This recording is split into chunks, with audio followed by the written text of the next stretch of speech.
اعوذ باللہ من الشیطان الرجیم، بسم اللہ الرحمن الرحیم۔ میری محترمہ اور پیاری بہنوں، السلام علیکم۔ آج ہم تلاوت کریں گے اپنے اگلے سبق کی، جو کہ ہے آیت نمبر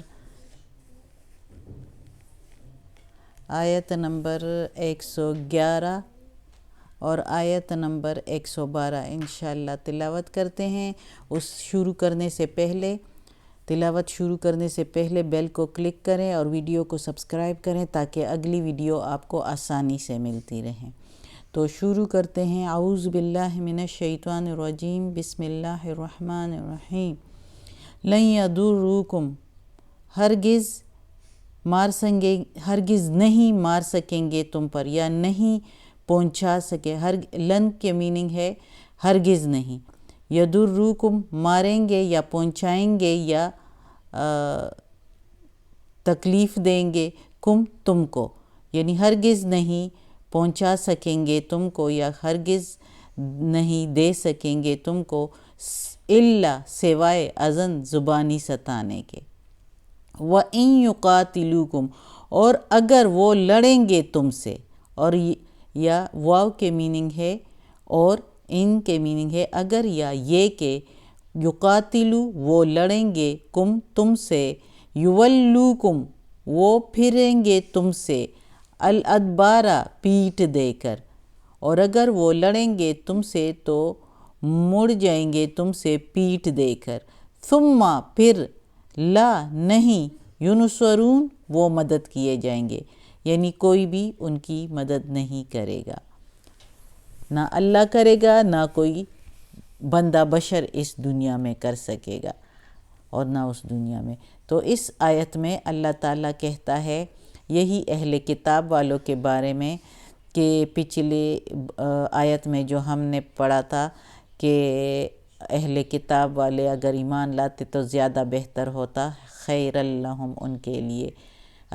لیکن وہ زیادہ تر فاسق ہے، ان میں کچھ مومن بھی ہے لیکن کچھ زیادہ تر فاسق ہے۔ تو اللہ تعالیٰ کہتا ہے کہ مدینہ میں زیادہ تر یہودی تھے، تو وہ مسلمانوں کو مختلف طریقے سے تکلیف دینے کی کوشش کرتے تھے۔ جب مسلمانوں کو کوئی تکلیف پہنچتی تھی تو وہ خوش ہوتے تھے، اور جب ان کو کامیابی ہوتی تھی تو وہ جو ہے دل میں حسد کرتے تھے، حسد شروع کر دیتے تھے، اور یہ کہتے تھے کہ کیوں ان کو یہ کامیابی ہوئی ہے۔ تو اللہ تعالیٰ کہتا ہے کہ وہ کچھ بھی کریں، تم لوگوں کو وہ کوئی تکلیف نہیں دے سکتے، وہ تمہیں کوئی نقصان نہیں پہنچا سکتے، صرف یہ کہ زبان سے جو وہ بولتے ہیں وہی وہ کر سکتے ہیں، یعنی وہ جو گالی گلوچ یا جو بھی ستانے کے لیے جس طرح کے الفاظ جو وہ یوز کرتے ہیں، استعمال کرتے ہیں، وہی وہ کر سکتے ہیں، تمہیں کوئی تکلیف تم پر اوپر آ نہیں سکتے، تم کو وہ مغلوب نہیں کر سکتے، تم پر غالب وہ نہیں آ سکتے۔ تو اس طرح اگر وہ آپ سے لڑیں گے بھی تو پیٹھ دے کر وہ پھر جائیں گے، یعنی وہ شکست کھا کے بھاگ جائیں گے میدان جنگ سے، وہ لڑ نہیں سکتے تم سے، اور ان کی کوئی مدد نہیں کرے گا۔ جب اللہ کسی کی مدد نہیں کرتا تو کوئی بھی نہیں کرنے والا۔ اگلی آیت میں ہے ضربت، ماری گئی ہے یا دی گئی ہے، علیہم الذلۃ اوپر ان کے ذلت، اینا جہاں کہیں، ما جو ثقفو پائے جائے، الا سوائے، بحبل من اللہ، بحبل من دستاویز اللہ کے، وحبل من الناس اور دستاویز لوگوں کے، وباؤ اور ماری گئی ہے یا پھرے گئے ہیں وہ، بغضب من اللہ اللہ کا غضب لے کر، اللہ سے غضب لے کر وہ پھرے گئے ہیں، وضربت اور ماری گئی ہے ان پر، اوپر علیہم اوپر ان کے، علی اوپر، ہم ان کے، المسکنہ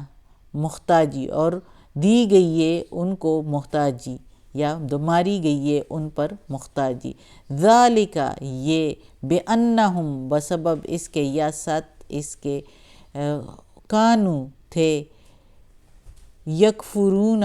وہ منکر ہوتے تھے، آیات اللہ، بے آیات اللہ، ساتھ اللہ کی آیتوں سے، بے ساتھ آیتیں اللہ، اللہ کی آیتوں سے، یعنی اس قرآن مجید کی آیتوں سے، وَيَقْتُلُونَ، اور وہ قتل کرتے تھے، انبیاء، پیغمبروں کو، اور وہ قتل کرتے تھے پیغمبروں کو، بغیر حق،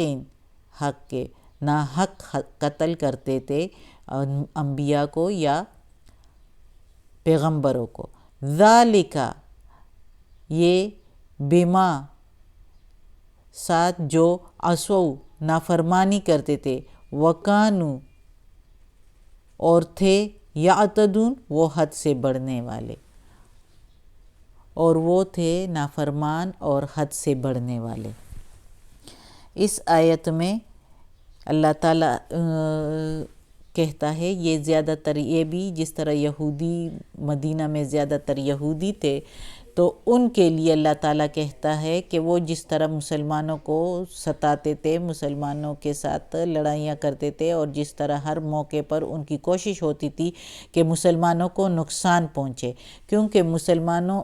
مدینہ میں یہودیوں کی سرداری تھی، لیکن جب محمد صلی اللہ علیہ وآلہ وسلم مدینہ میں آ گئے تو محمد صلی اللہ علیہ وآلہ وسلم سردار بنا دیے گئے، تو ان کے جو نافرمان یہودی تھے، جو اپنے تورات پر بھی ایمان نہیں رکھتے، جس میں محمد صلی اللہ علیہ وسلم کی بشارت دی گئی تھی اور اس قرآن کی بھی بشارت دی گئی تھی، تو وہ حسد کرتے تھے اور مسلمانوں کو مختلف طریقے سے ستانے کی کوشش کرتے تھے، اور مسلمانوں کو اگر کوئی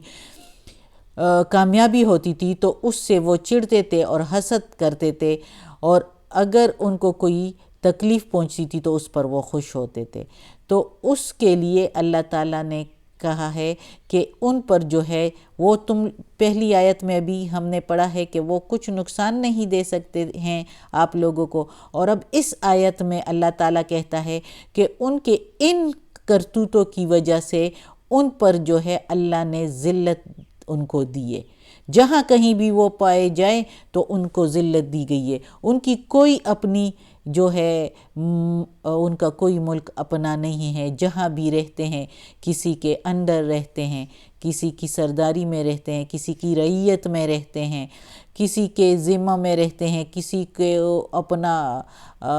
بنا کے کسی کے ساتھ بہت وہ آگے پیچھے ہو کے تو ان کے انڈر رہتے ہیں تو زندگی گزارتے ہیں، ورنہ ان کی اپنی کوئی حیثیت کسی بھی ملک میں نہیں ہے۔ جس طرح لوگ کہتے ہیں کہ امریکہ میں یہودیت ہے، ادھر یہود ہے لیکن کم میں ہے، وہاں عیسائی زیادہ ہیں، اسی طرح برٹن میں، جس طرح انگلینڈ وغیرہ میں، تو ادھر بھی عیسائی زیادہ ہیں، یہودی بہت کم ہے۔ یہودیوں کے لیے اللہ تعالیٰ نے شروع سے کہا ہے کہ ان کی کہیں بھی کامیابی نہیں ہوگی، کیونکہ انہوں نے اللہ نے ان پر بہت، پیغمبر ان کے لیے بہت کچھ کیا، اللہ تعالیٰ نے ان پر اپنی بہت انعامات بھیجی، لیکن انہوں نے ہر کام میں نافرمانی کی ہے، تو اس لیے اللہ تعالیٰ نے ان پر ذلت مار دی، کیونکہ جیسے اللہ تعالیٰ نے ان کو منسلوہ بھی بھیجا، انہوں نے اس سے بھی روگردانی کی، اور اللہ تعالیٰ سے کہا کہ ہمیں یہ نہیں چاہیے، ہمیں جو ہے پیاز اور ترکاری اور ککڑی اور گیہوں جو ہے وہ دیں، جو ہم اس سے کھانے بنائیں اور کھائیں۔ تو اللہ تعالیٰ نے ان پر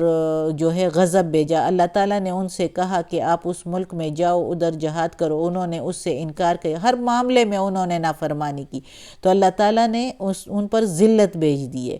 ان پر جو ہے لعنت بھیج دی ہے، اور وہ جو ہے ہر جگہ پر ذلیل ہی ہے، یعنی ان کی اپنی کہیں پر حکمرانی نہیں ہے۔ اب جو انہوں نے یہ فلسطین پر کر رہے ہیں، قبضہ کر رہے ہیں دوسرے ملکوں کے ساتھ مدد لے کر دوسرے ملکوں کی، تو کچھ تھوڑی بہت کر رہے ہیں، لیکن اللہ تعالیٰ نے جس کو ذلت دی وہ کہیں بھی کامیاب نہیں ہو سکتے۔ اس قرآن مجید میں اللہ تعالیٰ کہہ رہا ہے کہ ان پر ذلت ماری گئی ہے جہاں کہیں بھی وہ ہو، تو دستاویز اللہ کے ہیں، یعنی دستاویز اللہ کے اور دستاویز لوگوں کے۔ اس سے مطلب یہ نکلتا ہے دستاویز اللہ کے اور دستاویز لوگوں کے، کافی مفسرین علماء نے اس کے بارے میں جو ہے کہا ہے، کچھ علماء نے کہا ہے، مفسرین نے کہا ہے کہ دستاویز لوگوں کے حبل من اللہ و حبل من الناس جو ہے، اس کا مطلب ہے کہ اللہ کا ذمہ اور مسلمانوں کا عہد مراد لیا گیا ہے، یعنی مسلمانوں کے ساتھ عہد کر کے تو اللہ کے ذمے میں آ گئے ہیں، یعنی اللہ کی حفاظت میں آ گئے ہیں کہ اللہ اب ان کی حفاظت کرے گا۔ اتنا تو ان کو پتہ ہے کہ اللہ کی حفاظت ان کے لیے چاہیے، تو اس لیے اللہ مسلمانوں سے عہد کر لیا، اس لیے اللہ تعالیٰ نے حبل من اللہ و حبل من الناس کہا ہے کہ مسلمانوں سے عہد کر کے اللہ کے ذمہ میں آ گئے، اللہ کی حفاظت میں آ گئے ہیں۔ اور کچھ مفسرین نے حبل من اللہ سے مطلب لیا ہے اسلام، یعنی مراد لیا ہے کہ اسلام لا کر جو ہے اس ذلت سے نکل سکتے ہیں۔ تو مختلف علماء نے مختلف وہ اس کے میننگ لیے ہیں کہ اس طرح انہوں نے اپنی حفاظت کے لیے کوششیں کی ہیں اور ماری گئی ہے ان پر۔ اب اللہ تعالیٰ کہتا ہے کہ ان پر یہ غضب جو ہے اس لیے ماری گئی ہے کہ وہ اللہ کے نافرمان تھے اور اللہ کے غضب لے کر پھرے ہیں، اور ان پر محتاجی بھی مار دی گئی ہے، جہاں کہیں بھی وہ پائے جائے تو محتاجی بھی ہے ان پر، اور یہ بسبب اس کے کہ وہ اللہ کی آیتوں سے انکار کرتے ہیں اور مختلف انبیاء کو وہ ناحق قتل کرتے ہیں، جس طرح یحییٰ علیہ السلام کو، زکریا علیہ السلام کو، مختلف پیغمبروں کو اور اللہ کے نیک اور صالح بندوں کو بھی انہوں نے قتل کیا ہے۔ جس طرح سورہ یاسین میں ہے کہ اللہ کا نیک بندہ دوڑ دوڑ کر آتا ہے پیغمبروں کی مدد کے لیے کہ وہ لوگ جو ان کی نافرمانی کرتے ہیں تو وہ اس کو کہتا ہے کہ ان کی مانو، کیوں نہیں مانتے، یہ تو اللہ کے پیغمبر ہیں، ان کی بھی تم لوگ نہیں مانتے، تو وہ اس کو قتل کر دیتے ہیں۔ تو اللہ سیدھا اس نیک صالح بندے کو جنت میں لے جاتا ہے۔ وہ پھر خواہش کرتا ہے کہ کیسے ان لوگوں کو پتہ چلے کہ میں جیسے ہی آنکھیں بند ہوئی ہے میں ادھر جنت میں چلا گیا ہوں، ان کو کوئی بتا دے کہ ان کو پتہ چلے کہ میں کیسے باغات میں آ گیا ہوں۔ تو یہ ساری چیزیں اللہ تعالیٰ نے، یہ محتاجی، یہ ذلت، یہ غضب جو ان پر مار دی ہے، یہ بسبب ان کے کفر کے کہ وہ انبیاء کو اور ان اللہ کے نیک لوگوں کو ناحق قتل کرتے تھے، اور وہ اس لیے بھی کہ وہ نافرمان تھے اور وہ حد سے بڑھنے والے تھے۔ جب اللہ کے انبیاء کو انہوں نے قتل کیا تو یہ حد سے بڑھنے والے لوگ تھے۔ اللہ معاف کرے، اللہ ہمیں اپنے نیک اور صالح لوگوں میں شامل کریں۔